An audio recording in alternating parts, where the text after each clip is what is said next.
प्यार से कहना धन निरंकार जी। लुधियाना के इस प्रांगण में जहाँ सभी सिर्फ इस शहर से ही नहीं, आसपास के भी गांवों से, शहरों से आए हैं और मन में भाव भक्ति का लेकर कि ये निराकार, ये परमात्मा, ये हर कण कण में जिसका वास है, ये अंग संग रहने वाली सच्चाई जो शुरू से है, आज भी है और हमेशा रहेगी। चाहे और कोई चीज़ या इस कादर की और कोई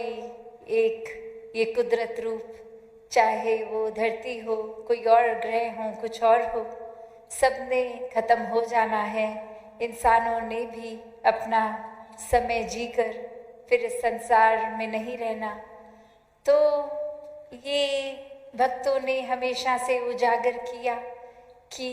इस संसार में जितने भी पल मिले हैं, ये श्वासें जब चल रही हैं, इन श्वासों का मोल डाला जाए, ये श्वासों को इस परमात्मा के प्यार में लगाया जाए, भक्ति में लगाया जाए, एक अपने मन में सेवा भाव पूरे संसार के लिए, समाज के लिए एक डाला जाए और कैसे समर्पित होके फिर ये मन भी सिमरन में लगता है, इस निराकार के साथ अपना नाता और जोड़ने में। और भक्तों ने हमेशा यही समझाया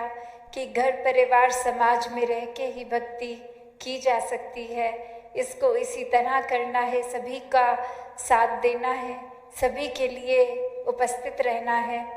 एक हर एक के प्रति ये करुणा का भाव विनम्रता के साथ हो। कैसे एक अक्सर इंसान कोई ना कोई वजह बना लेता है कि कोई और पसंद नहीं, ये कारण है, इस इंसान को इस कारण से मैं पसंद नहीं करता, और किसी इंसान को तो बेवजह ही पसंद नहीं करता। तो ऐसे भाव जब होते हैं तो ये बहुत जजमेंट्स किसी के भी प्रति हम अपने मर्जी की कोई भी बात बना के एक उसको दोषी करार दे देते हैं, उसका कोई ना कोई एक अंदर खामी बाहर निकाल देते हैं। और एक कहानी में भी जहाँ एक चिड़िया कोई पेड़ ढूंढती है कि कैसे एक घोंसला बनाया जाए, और वो एक पेड़ के पास जाके पूछती है कि आप थोड़ी सी टहनी की जगह दे दें तो मैं घोंसला बनाऊं, मेरे अब बस ये अंडे रूप में ये बच्चों को मैंने जन्म देना है। तो वो पेड़ आगे से उस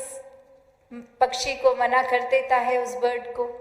और वो दूसरे पेड़ के पास जाती है और वहाँ दूसरे पेड़ ने वो जगह दे दी और ये एक घोंसला उस पे बन गया। और जैसे ही घोंसला बन के तैयार होता है, कुछ ही देर में एक आंधी इतनी तेज आती है और जो पेड़ पहले जिससे ये पक्षी पूछने गया था स्थान के लिए, वो पेड़ उस आंधी को सस्टेन नहीं कर पाता, एक उसमें टूट जाता है, बिखर जाता है। और अब वो पक्षी इतरा के बहुत उस टूटे हुए पेड़ को देख के कि एक ये देखो, मैं आपसे एक आशियाना बनाने के लिए जगह मांगने आई थी, अब आपका ही कोई अस्तित्व नहीं रहा। और वही वो पेड़ समझाता है कि मैं जानता था मैं कमज़ोर हूँ, मैं बारिशों को नहीं झेल पाऊँगा, मैं हवाओं को नहीं झेल पाऊँगा, उसी वजह से कि आप और आपका परिवार सुरक्षित रहे मैंने जगह नहीं दी, वरना एक बारिश आती मैं भी गिरता, आपके अंडे भी टूट जाते। तो ये मन में जजमेंट्स कितनी जल्दी आ जाती है। सिर्फ एक कोई पक्षी की कहानी तो ये चलो उदाहरण रूप हो गया, पर हम अपने अंदर भी जब झांकते हैं कि किसी ने हमें कोई अगर कहीं कोई चीज़ चाहिए वो मना कर दी, तो उस इंसान के लिए अपने दिमाग में विचार धारणाएं कि कोई कारण उनका अपनी मजबूरी कोई और वजह भी रही होगी, पर उस इंसान ने हमारा काम करने से मना कर दिया, तो उसके प्रति नफरत एक बना ली दिल में। और साथ ही सिर्फ अपने तक नहीं, फिर जा के उस इंसान के जो भी और जानकार हैं उनको भी बता दिया। आजकल मॉडर्न युग है तो कभी एक सोशल मीडिया पे भी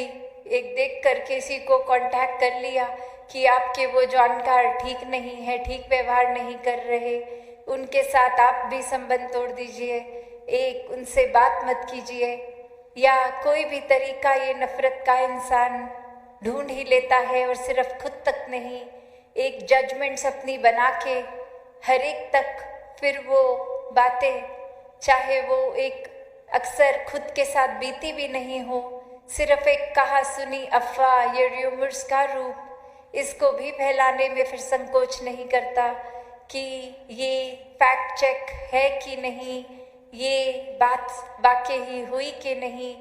बस हम तक पहुंच गई और अब एक अपनी जिम्मेवारी ही समझ लेता है कि इंसान के हर एक तक ये बात पहुंचाई जाए। और अक्सर ये इतने इंसानों को बताने के बाद भी जब ये एहसास होता है कि ये जो हमने बात बताई थी वो तो फेक थी, वो नकली बात थी, वो बनावटी बात थी, और अब तो ये हम ही बन गए उस बात का इतना प्रचार करने वाले। तो बात वही कि इस परमात्मा ने तो ये जहाँ बुद्धि दी है, विवेक दिया है और ये चेतनता है, कौन सी बात को एक कहना है नहीं कहना, या कोई भी बात जो एक वाकई ही परोपकारी बात है उसको तो फैलाएं, पर और अन्य किसी के बारे में कोई किसी को जहाँ नीचा दिखाने की बात है, किसी की बात को फिर वो एक फैलाना तो दूर, पहले एक कम से कम फैक्ट चेक करके ही देख लें। और कोई अगर हमें किसी से कोई बात कर रहे हो या कोई आया खास कोई बात बोलने, तो फिर ये भी चेतनता परमात्मा ने दी है कि ये निंदा, ये नफरत, ये चुगलियाँ, इसमें नहीं फंसना है, वरना तो ये जहाँ बुराई होती है किसी की, कितने भी व्यस्त हों, एक इंसान अपनी रुचि अगर रखे तो बस कान में ही लगे रहेंगे कि किसी के बारे में कुछ सुन लिया, हमें कुछ पता लग गया, अब हम ये बात फैलाएं। और वहीं इंसान खुद को जब परमार्थ की रास्ते पे डालना होता है तो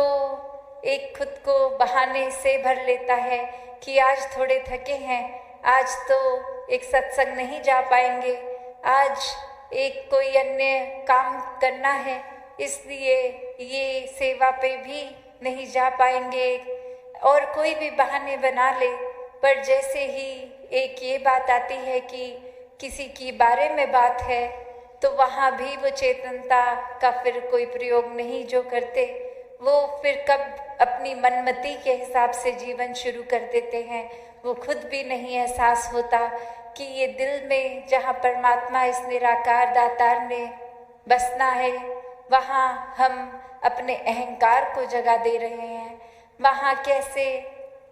हम फिर सिर्फ छोटी छोटी बातों में ही फंस रहे हैं, एक संसार की चीज़ों को प्राथमिकता दे रहे हैं, जबकि हर पल इस इंसान का ध्यान अगर ये एहसास में हो, इस परमात्मा में हो, तो फिर सभी काम सहज भी हो जाएंगे। कोई एक अपना मन बुराइयों की ओर भी आकर्षित नहीं होगा, एक पावन पवित्र परमात्मा का एहसास, ये अंदर से ये ठंडक, एक सुकून में रहने वाली अवस्था हो जाएगी, फिर जीवन भी बहुत सहज हो जाएगा। फिर हर पल बस ये ब्रह्म ज्ञान द्वारा जो निराकार का एहसास, ये अंग संग हर समय देखने के लिए ये जो भाव बनते हैं, तो फिर ये वहीं एक टिका रहता है ध्यान। फिर चाहे कितने भी प्रलोभन आ जाएं संसार में, ये डिस्ट्रैक्शंस के रूप हों, भक्त तो हमेशा वो एक डिस्ट्रैक्शंस के अंदर चाहे जीता उठता खाना बैठता बाकी इंसानों की ही तरह है। बस ये अपने फोकस, अपनी प्रायोरिटी की बात है कि फिर परेशानियों पे, एक छोटी छोटी चीज़ों पे, तंगदिलियों पे, एक छोटे नज़रिए में फंसना है, या ये असीम परमात्मा जिसका ना कोई स्टार्टिंग पॉइंट ना एंड पॉइंट है,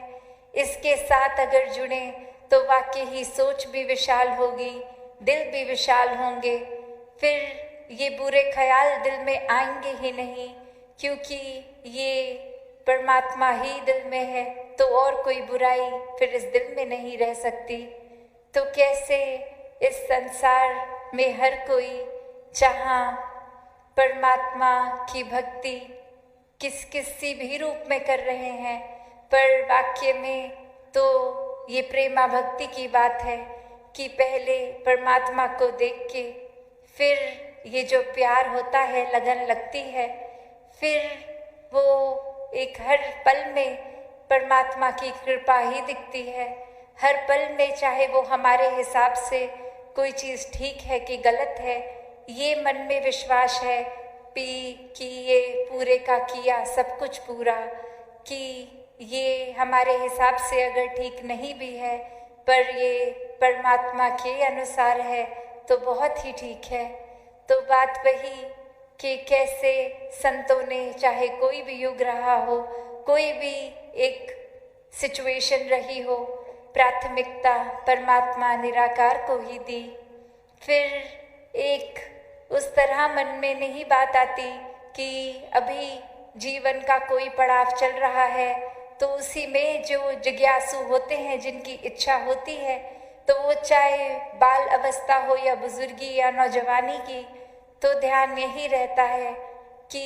ये जल्द से जल्द परमात्मा जीवन में आ जाए।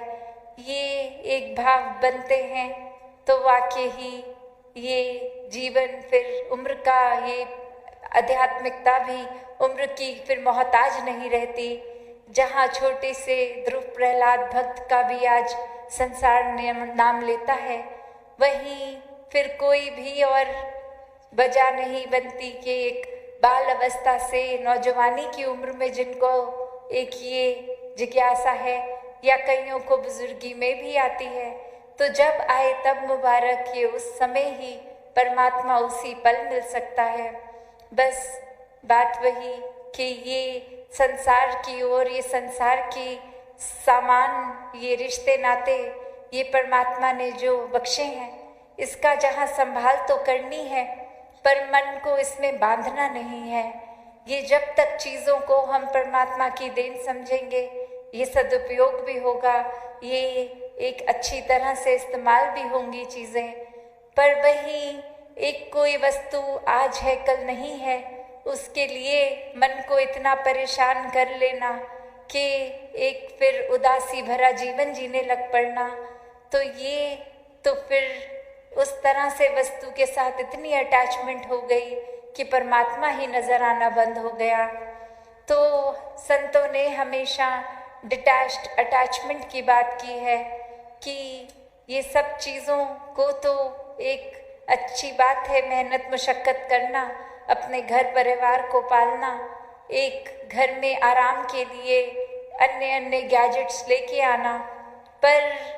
ये सब होने के बावजूद ध्यान परमात्मा में लगाना,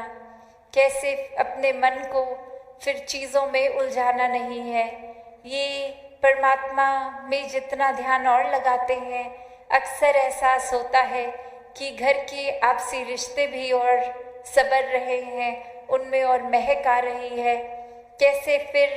कभी भी नज़र किसी की ओर पड़ती है तो वो बुरा या वो बेगाना लगता ही नहीं है, वो हर कोई अपने ही परिवार रूप दिखते हैं, अपना ही अक्स दिखता है। और कैसे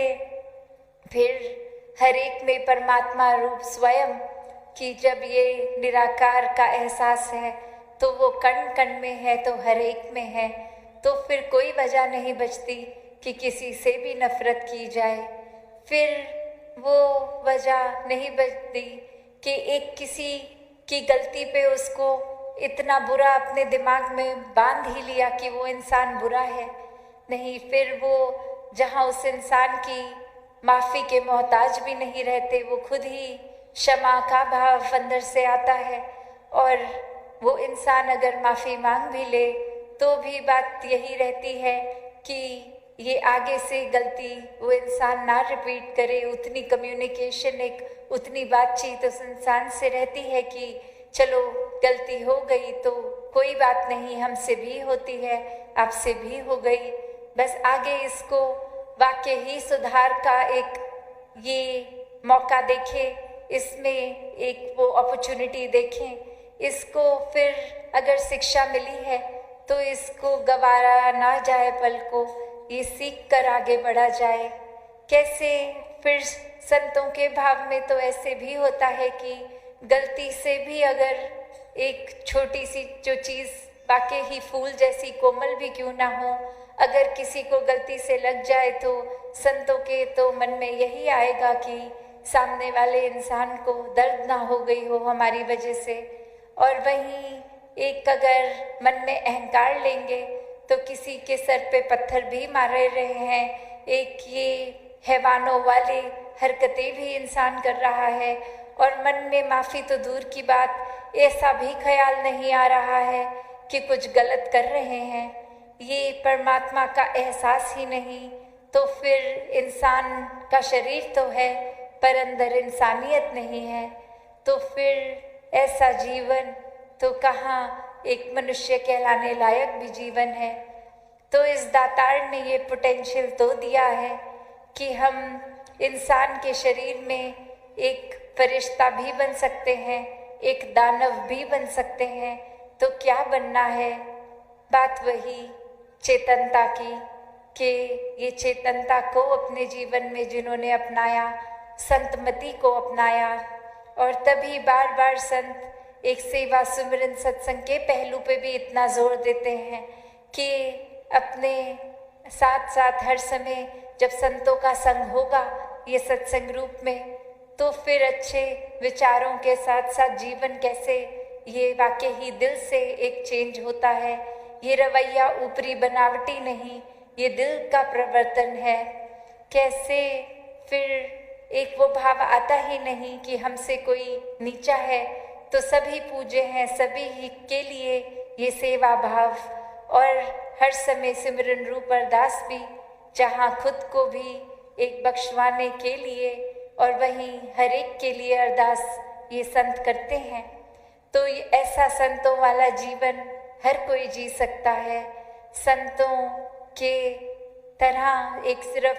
बोली भाषा की बात नहीं कि कोई कुछ लोग देख रहे हैं तो हम अपनी वाणी को मधुर कर लें, नहीं। भक्त तो बंद कमरे में अकेला बैठा भी उसी तरह प्रभु प्रेमी है, प्रभु का दीवाना है, और चाहे महफिल में भी हो, कहीं बीच बाजार में भी हो, तो भी हर एक में भी प्रभु को ही देखेगा, अंग संग अपने कण कण में देखेगा। तो कैसे एक जीवन में क्या करना है क्या नहीं, ये बहुत ही आसान हो जाता है जब